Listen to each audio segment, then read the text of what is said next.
Have you ever heard of the first black supermodel who claimed to be from space? No, this isn't some sci-fi movie or wild conspiracy theory. It's real life. Meet Donyale Luna, the woman who shattered barriers in the fashion world as the first African-American model to grace the cover of British Vogue, and yet spent her entire life running from her own identity. She wasn't just a model, she was an enigma, a cosmic force wrapped in mystery and fantasy. But here's the twist. Donyale Luna didn't want to be associated with black people. At different points in her life, she claimed to be from Hawaii, Polynesia, Boston, and once even joked that she was from the moon. Yes, you read that right. Her audacity alone makes her story unforgettable, but what makes it truly compelling is the psychological complexity behind her choices. Why would someone who broke barriers for black women in the modeling industry spend her life distancing herself from them? Was it self-hatred, a desperate attempt to escape racism, or perhaps a survival mechanism in a world that saw her skin color before it saw her talent? Whatever the reason, Donyale Luna's life was a paradox, one part triumph, one part tragedy, and entirely fascinating. So let's dive deep into the life of the woman who defied categorization, challenged societal norms, and left behind a legacy that continues to divide and intrigue us decades after her death. Early life, a childhood marked by instability and imagination. Donyale Luna was born Peggy Ann Freeman in 1945 in Detroit, Michigan. Her parents, Nathaniel and Peggy Freeman, were working-class folks trying to make ends meet in a turbulent household. Nathaniel worked at Ford, while Peggy held down a job as a secretary for the Young Women's Christian Association. On paper, they had a stable income, but emotionally, the family was anything but stable. Nathaniel and Peggy married and divorced 4 times due to their volatile personalities and Nathaniel's alcoholism.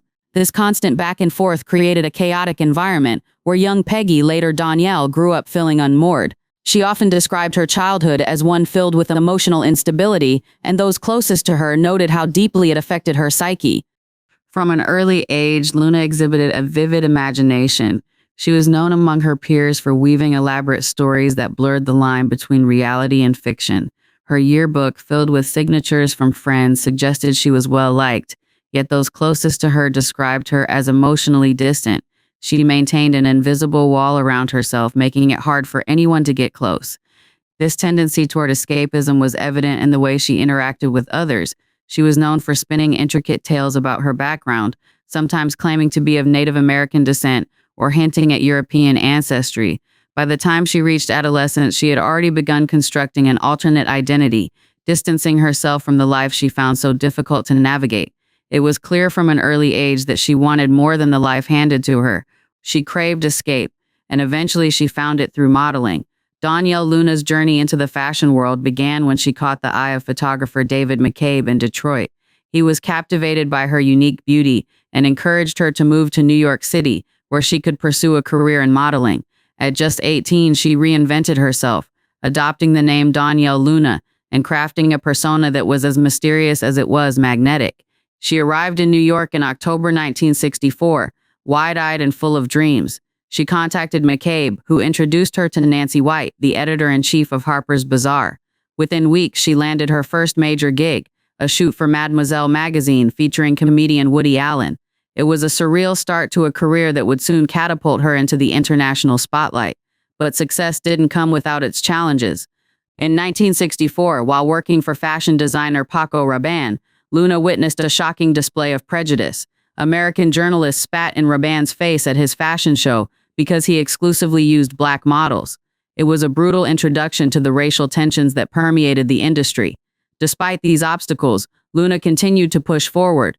In January 1965, she made history by appearing on the cover of Harper's Bazaar, the first African-American model to do so in the magazine's 98-year history.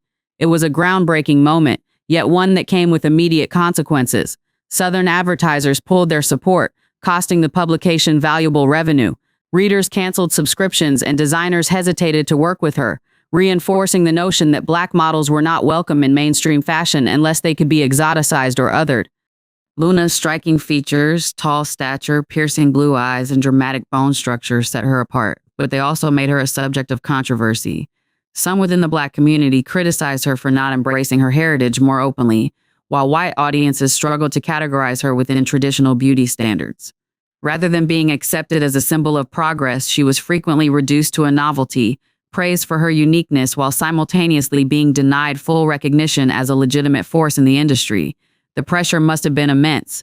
Luna, already prone to escapism, responded by doubling down on her invented background. She adopted an invented accent, speaking in a strange, affected tone that further distanced her from any concrete cultural association.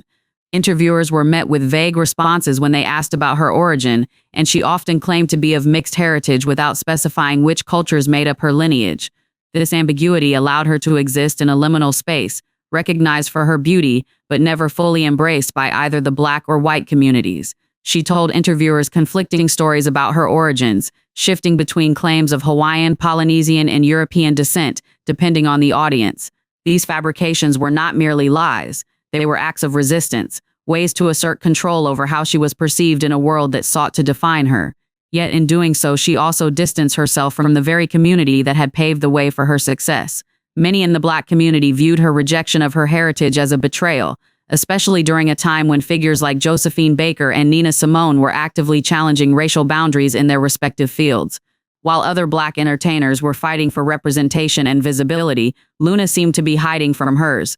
As Donyale Luna's career progressed, the tension between her desire for acceptance and the limitations imposed by the fashion industry only intensified.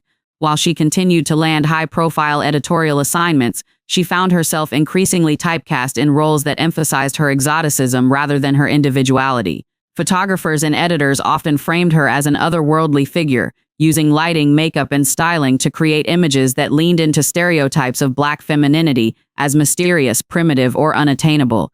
Rather than being celebrated for her talent and versatility, she was frequently reduced to a visual spectacle, admired for her beauty but never fully acknowledged as a serious model or artist in her own right. The paradox of Luna's position became even more apparent when she traveled to Europe, where the fashion industry was slightly more accepting of Black models but still steeped in colonialist attitudes. In cities like Paris and Rome, she found greater opportunities than in the United States, where segregation and overt racism severely restricted her visibility. European designers and magazines were intrigued by her unconventional look, and she quickly became a fixture in international fashion circles. However, even abroad, she was not free from the constraints of racial expectation. Her presence was often framed as a novelty, and she was expected to perform a certain kind of Blackness, one that aligned with Eurocentric fantasies rather than authentic representation. This dynamic reinforced the idea that Black models could only succeed if they conformed to specific aesthetic ideals that positioned them as different rather than equal. For Luna, this meant continuing to obscure her racial identity, presenting herself as a cosmopolitan figure untethered from any single culture. She told interviewers conflicting stories about her origins, shifting between claims of Hawaiian, Polynesian, and European descent depending on the audience. These fabrications were not merely lies, they were acts of resistance, ways to assert control over how she was perceived in a world that sought to define her. Yet, in doing so, she also distanced herself from the very community that had paved the way for her success. Luna's response to these pressures was to double down on her constructed identity, presenting herself as a cosmopolitan figure untethered from any single culture. She told interviewers conflicting stories about her origins, shifting between claims of Hawaiian, Polynesian, and European descent depending on the audience. These fabrications were not merely lies, they were acts of resistance, ways to assert control over how she was perceived in a world that sought to define her. Yet in doing so, she also distanced herself from the very community that had paved the way for her success. The weight of these contradictions took a toll on Luna's personal life. As she struggled to reconcile her public persona with her private identity, she found herself increasingly isolated. Relationships with family members became strained, particularly after she refused to attend her father's funeral following his death in 1965. Her emotional detachment extended beyond her family, affecting friendships and romantic partnerships alike. She married twice, including to Italian photographer Luigi Cianciardini, with whom she had a daughter named Dream, named after Martin Luther King Jr.'s famous speech. Yet, despite these connections, she remained emotionally guarded, a pattern that had been established in her childhood and persisted throughout her life. Donyale Luna's life was a testament to the complexities of navigating identity in a world that often demanded conformity at the expense of authenticity. Her refusal to embrace her racial heritage may seem contradictory in hindsight, especially given the strides she made as the first African-American model to break into high fashion. Yet her choices must be understood within the historical and social context of her time.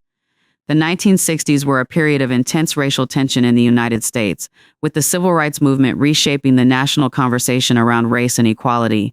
For Black women in particular, the fashion industry remained a hostile environment where opportunities were scarce and visibility often came at a cost. To succeed in such a space, Luna made the calculated decision to obscure her background, believing that doing so would grant her access to opportunities otherwise denied to Black models. Her story serves as a powerful reminder of the psychological toll that systemic racism can take on individuals, particularly those in the public eye. Rather than viewing Luna as a traitor to her race, it is more accurate to see her as a woman who was forced to make impossible choices in order to survive.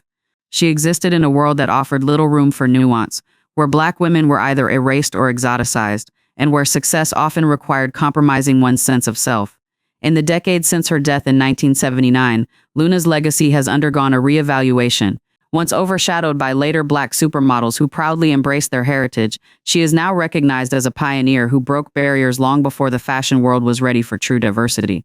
Her photographs, once controversial, are now celebrated for their boldness and originality, and scholars have begun to reassess her contributions to the industry.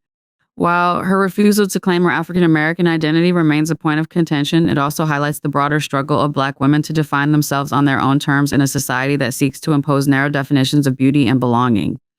Ultimately, Donyale Luna's life was a collision of talent, trauma, and transformation. She was a woman ahead of her time, trapped in an era that was not ready for someone as complex and unapologetically different as she was. Her story invites reflection on the intersections of race, identity, and ambition, offering a poignant illustration of the ways in which systemic oppression shapes individual choices.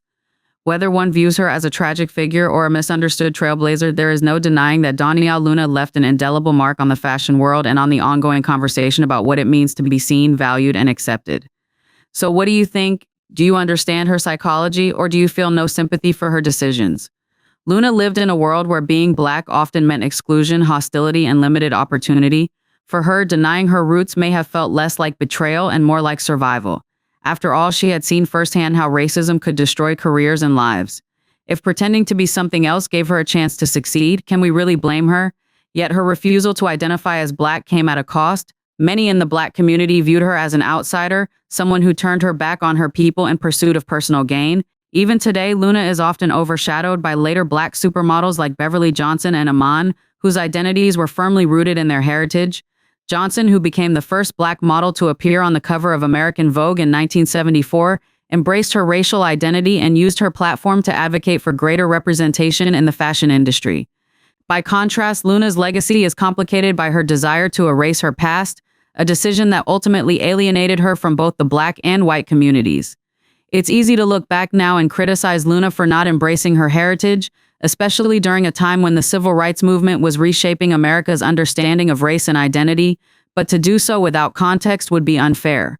Luna lived in a world where being Black often meant exclusion, hostility, and limited opportunity. For her, denying her roots may have felt less like betrayal and more like survival. After all, she had seen firsthand how racism could destroy careers and lives. If pretending to be something else gave her a chance to succeed, can we really blame her? Still, her actions were not without consequences. Many in the Black community viewed her as a traitor, someone who turned her back on her people in pursuit of personal gain. Even today, Luna is often overshadowed by later Black supermodels like Beverly Johnson and Iman, whose identities were firmly rooted in their heritage. Johnson, who became the first Black model to appear on the cover of American Vogue in 1974, embraced her racial identity and used her platform to advocate for greater representation in the fashion industry. By contrast, Luna's legacy is complicated by her desire to erase her past, a decision that ultimately alienated her from both the Black and white communities. So was Donyale Luna a coward, a traitor, or simply a woman trying to survive in a world that wasn't ready for her? The answer, like Luna herself, is far from simple. What we do know is that her life was anything but ordinary, a cosmic collision of talent, trauma, and transformation that continues to captivate and confound us decades after her death. Donyale Luna was a woman of extraordinary talent and beauty, yet she spent much of her life hiding from herself. She was a trailblazer in the modeling industry, opening doors for future generations of Black models like Beverly Johnson and Iman. Yet despite her success, she remained emotionally detached from the very community that had paved the way for her achievements. Her life was marked by a constant push and pull between authenticity and survival, fantasy and reality. Her decision to obscure her racial identity was not made in a vacuum. It was shaped by the brutal realities of systemic racism, colorism, and the immense pressure placed on Black women to conform to white beauty standards. In an industry that often only accepted Black models if they could be exoticized or othered, Luna found herself caught in a paradox. She was celebrated for her uniqueness but penalized for her heritage. The backlash from advertisers, the refusal of designers to dress her, and the general hostility toward her visibility all contributed to a hostile environment where assimilation or reinvention felt like the only way forward. It's easy to judge her choices from a modern lens, but when viewed through the context of her time, her actions reflect a woman trying to navigate an impossible system with whatever tools she had. Today, Luna's story is experiencing a resurgence thanks in part to renewed interest in the history of Black models and the ongoing conversation about race and identity in the fashion industry. Her photographs, once controversial, are now celebrated for their boldness and originality. And while her refusal to claim her heritage will always be a point of contention, it also serves as a powerful reminder of the complex ways in which individuals navigate racism and societal expectations. So what do you think? Do you understand her psychology, or do you feel no sympathy for her decisions? Let me know in the comments below. I love hearing your thoughts. And if you enjoyed this deep dive into Donyale Luna's life, don't forget to like, subscribe, and hit that notification bell so you never miss another story like this. Until next time, stay curious, stay bold, and keep exploring the hidden corners of history with me.